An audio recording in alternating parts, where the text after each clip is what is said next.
Welcome. Welcome if it's your first time. Welcome if you're joining us on Zoom.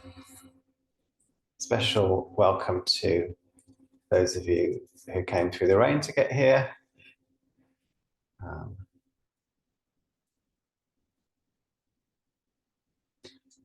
So when I make the offerings, I'm welcoming in the Buddha and the ancestors, or the teachers that have passed down the spirit of awakening to us, and ultimately reality itself, which is shot through with the spirit of awakening.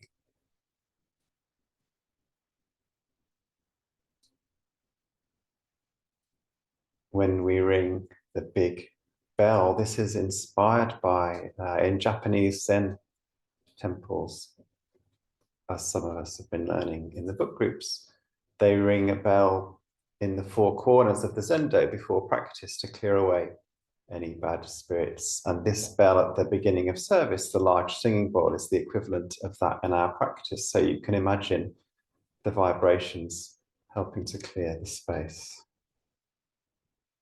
And all of this is setting the scene for our rituals and practices together that allow us very slowly to settle down and start to get to know ourselves more deeply and start to get to know the Buddha more deeply. And there's lots of different ways that we do that. And one of those is someone from the community shares a piece of writing called the Dharma Glimpse. This evening, Dave is going to read a piece of writing that Frankie, who isn't here this evening, has written for us. Naomi?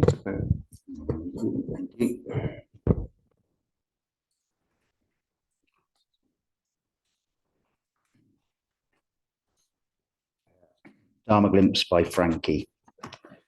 Serendipity, by definition, good luck, coincidence, fortuity. I also define it in my own loose way as a coming together, a falling into place.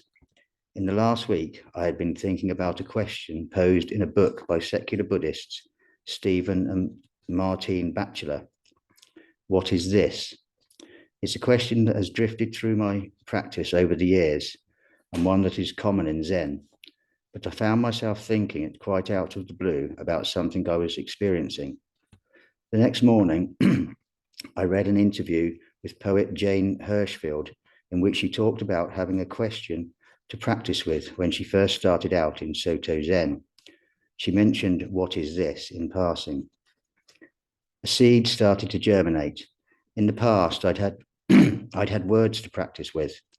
What would it be like to have a question? What if that question were, "What is this?" A day later, I was curious about an Italian Zen priest I'd noticed amongst teachers I know and respect. I looked his page up on Facebook and was shocked to find that he held very strong political opinions, almost anarchistic, and was a supporter of the Russian invasion of Ukraine. I reacted, but thankfully not with the keyboard. I then paused, took 3 sacred breaths of reflection, and asked myself, what is this? That question covered all of it. His held views, my own views, also tightly held, my strong reaction. I found that what is this went a long way to getting me out of the way, taking my opinions with it. I could see the situation in its entirety, both of us holding on to views through our own suffering and our suffering for others. What is this? While taking me out of the question, also forced me to see myself not as myself as other, but part of what this is, both of us, all of us. This is the practice, this is the work, and what is this will now be a valuable part of my life's toolbox.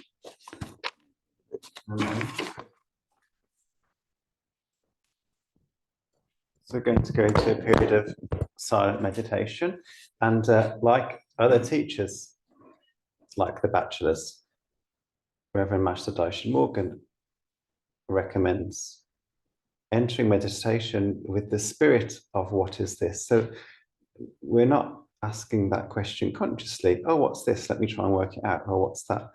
But just bringing curiosity to whatever we find. And we sit with a sort of upright position, not hunched over, but like not bent backwards either, allows the breath to come easily and naturally.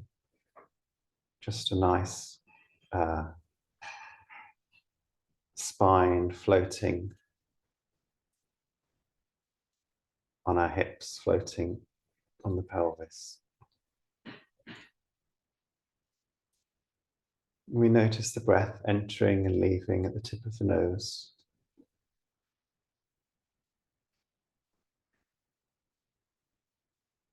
Cooler air entering, warmer air leaving.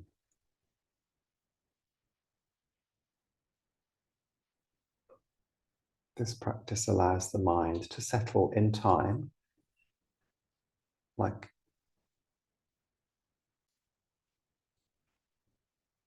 and whatever we notice, we just bring that spirit of curiosity to, oh, look what's here. Oh, here's this.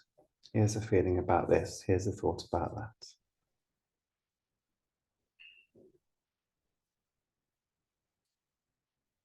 And that curiosity allows insight to arise as we notice what we didn't notice before.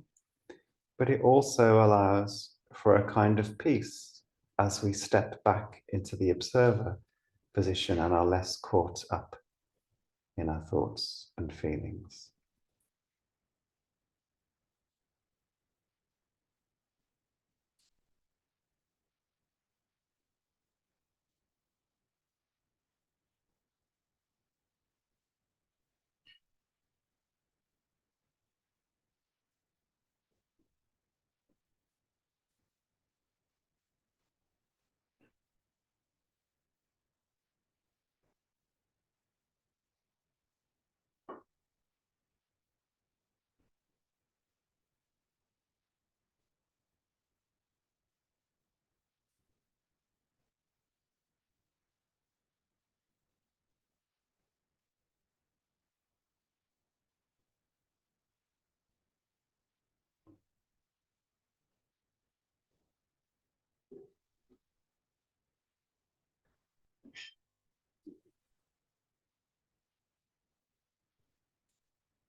the main practice of Pure Land Buddhists is Nembutsu, which literally means keeping the Buddha in mind.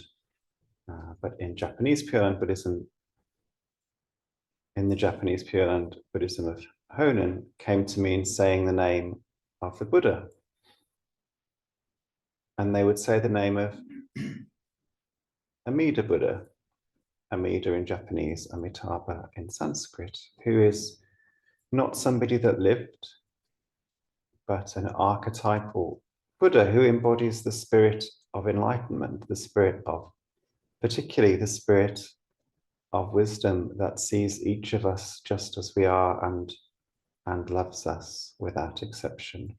So we'll now chant the name Amitabha together. Amitabha,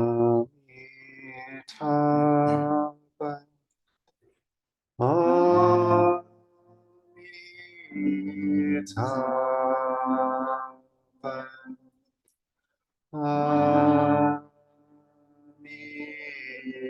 Amitabha, Amitabha,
Amitabha, Amitabha,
We'll now recite the refuges and precepts together.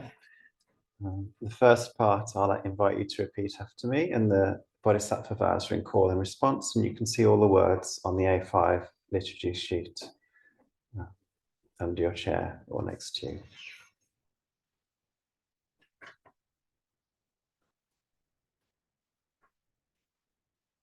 For refuge, I go to the Buddha, For refuge, I go to the Buddha, the one who is awake and full of love.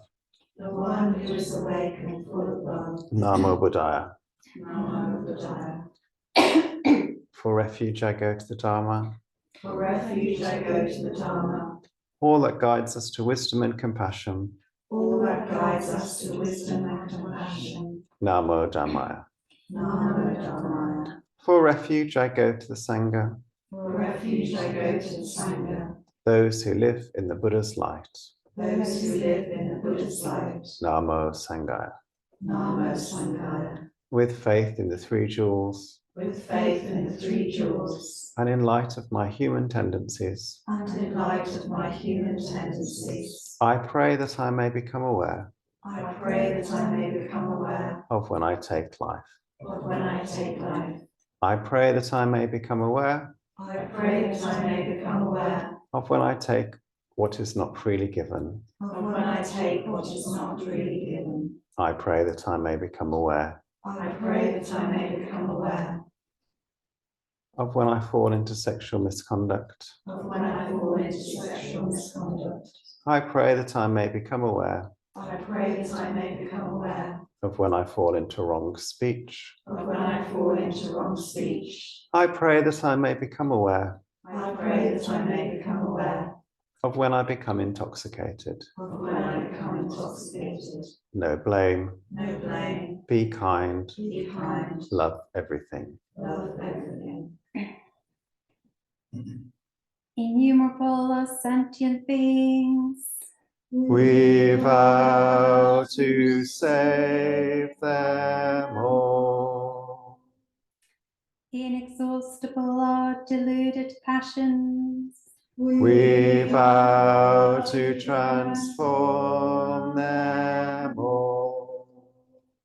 Immeasurable are the Dharma teachings. We vow to master them all. Infinite is the Buddha's way. We vow to fulfill it completely.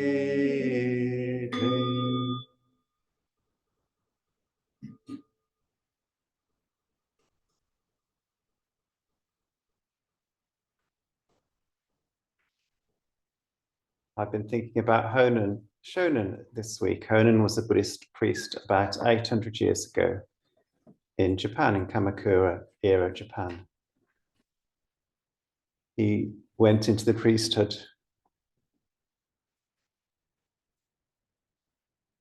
He became a monk, really, as there weren't married priests then. They were just monks and nuns in Japanese Pure Land Buddhism. So he became a monk about 8 years old after tragedy in the family.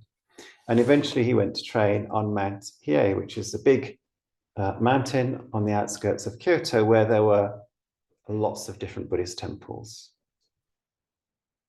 And most Buddhism in Japan at that time was Tendai Buddhism. It was just one tradition. It wasn't, there weren't all the different schools, traditions, movements as there are today. So he immersed himself in those teachings and in that practice. It was quite a turbulent time in Japan's history. There was various uprisings and civil wars and political machinations. There were fires that went through the cities that were all built of wood, and earthquakes, and there was a famine, like a really serious famine at one point during Honen's lifetime.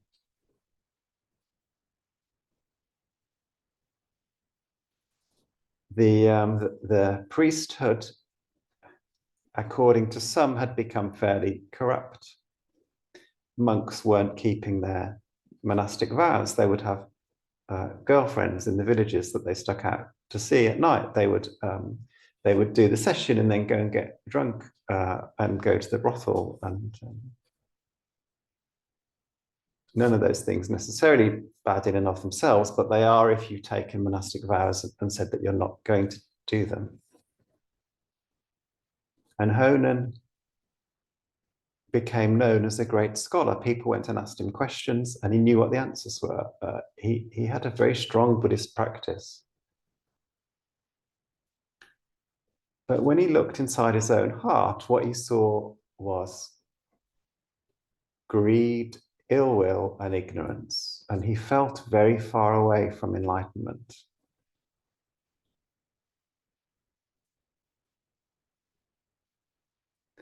Now, we might say that all those years of practice just allowed him to see himself more clearly in a way that perhaps others couldn't. And he was able to see those currents of greed, hate, and delusion that move through all of us. Perhaps he was just particularly clear-sighted, but he didn't like it, and he judged himself harshly. And legend had it that in a sort of moment of spiritual crisis, or a period of spiritual crisis, he read all the scrolls in the library, and then he read them again and again, and he did this 5 times. And he found a few lines from a Chinese master who had lived a few generations earlier, talking about this practice of Nembutsu. Now, they did do Nembutsu in Japan at that time, but it was very much in the spirit of, if you say the Buddha's name, you'll receive some good merit. You'll be purified a little bit. If you say it enough times, you'll be purified a lot. It was that sort of transactional practice. Whereas what Shandao said was, if you say the Buddha's name 10 times or even once, then you will be reborn in that Buddha's Pure Land, where you can quickly become enlightened. And this was a great relief to Honen. He was like, oh, all I need to do is say the Buddha's name once. And I guess it was a great relief, partly because it sounded really easy, but also because it accorded with his practice and his spiritual experience. Somehow he was ripe to have that experience of relaxing and being held by a force greater than himself. Oh, there is something that will hold me if I stop trying so hard, if I stop being self-critical. And in fact, even if I continue to try hard, and even if I continue to be self-critical, there is something other than that present that is at work on me.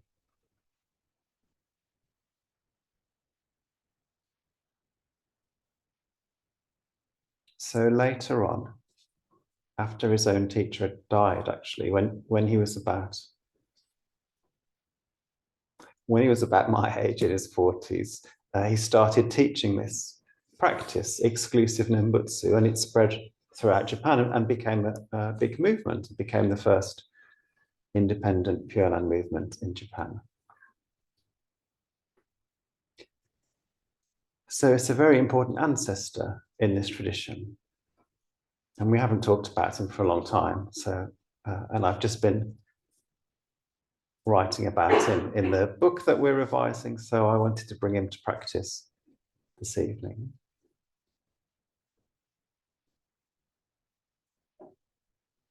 So he really trusted with his whole being that there was something that he called Amida Buddha, that wasn't his own small mind, that wasn't dependent on whether he was good or evil, or was able to meditate lots, or keep the precepts, or do any form of practice, that would accept him just as he was and bring him into the Pure Land, which for Honen meant after death, as well as meeting the Pure Land in this lifetime.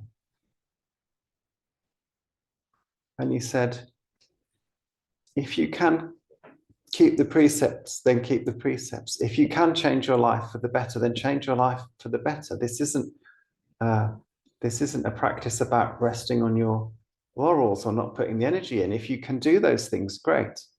And continue to bring this Buddha to mind, because that is the thing that you need to trust in. That is enlightenment, resting in that place. And if you can't keep the precepts, and if you can't change your life for the better, or you can't change your life for the better right now, also keep the Buddha in mind. Also say the Nembutsu, because the Buddha is especially there for those people. Namo Rinpoche. Now we'll stand and make prostrations to the main shrine.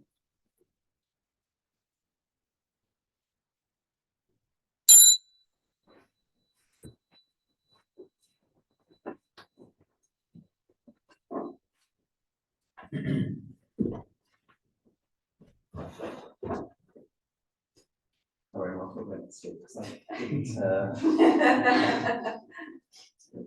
notice that it was a different cushion until I sat down. So even for people like me. Namo Amida. Namo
Namo Amida.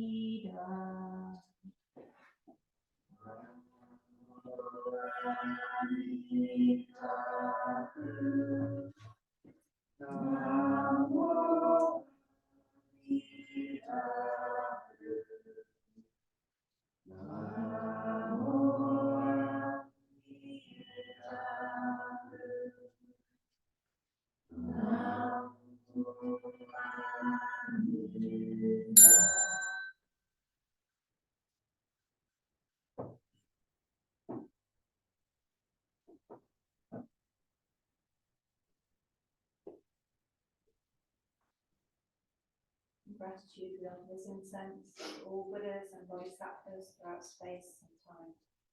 May it be fragrant as earth herself, reflecting our careful efforts, our wholehearted awareness, and the fruits of understanding slowly ripening. May we and all beings be companions of Buddhas and Bodhisattvas. May we awaken from forgetfulness and realize our true home. So come back to standing.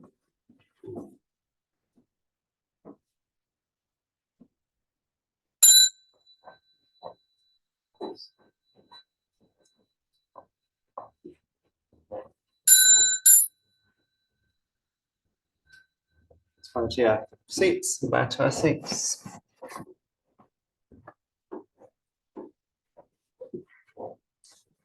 In a moment, we'll finish with the closing verse. Before then, a reminder that the 4th of November is the Pure Land Conference at the Quaker Meeting Hall.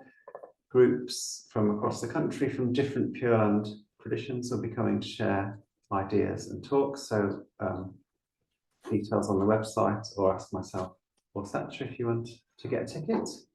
And I want to try and experiment as we leave the shrine room this evening. We have an informal exit, and we've been doing that for nearly 3 years now, and I want to make it like semi-formal, or so the invitation will be, we'll leave in the same way. There won't be a particular order, but the invitation is to, once we've said the closing verse, which we'll do in a moment, to remain in silence until everybody is outside.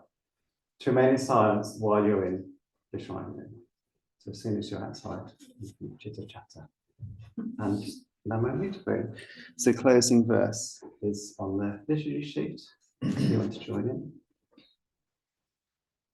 And it begins with blessed.